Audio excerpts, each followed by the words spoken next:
Le cancer du testicule, c'est vrai que la majorité, c'est chez les hommes jeunes, donc fin d'adolescence, avec un pic qui monte entre 20 et 30 ans. Et donc les facteurs de risque essentiels, bon, on ne connaît pas tout, mais il y en a qui sont vraiment bien identifiés. S'il y a des antécédents dans la famille, frère, père, c'est un impact, un facteur de risque qui existe. À l'échelle personnelle, si on a ces antécédents de mauvaise descente du testicule, la cryptorchidie, c'est-à-dire à la naissance que le testicule ne soit pas encore descendu, c'est un facteur de risque, surtout si la correction de cette mauvaise descente du testicule est tardive.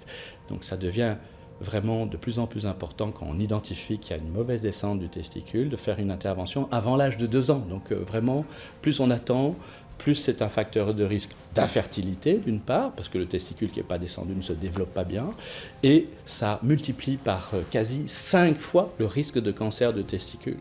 Donc ça, c'est le facteur de risque individuel très important à considérer. Le facteur, pour moi, le plus relevant actuellement, c'est la consommation de cannabis, pour laquelle on n'a pas d'études prospectives, comme nous disons, qui seraient randomisées entre les consommateurs et les non-consommateurs.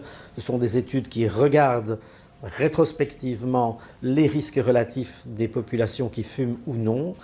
Et 2 grosses études quand même de ce type-là ont démontré un risque multiplié par 1,5 au moins à partir d'une seule unité semaine. Et beaucoup de nos jeunes gens sont largement au-delà d'une unité semaine.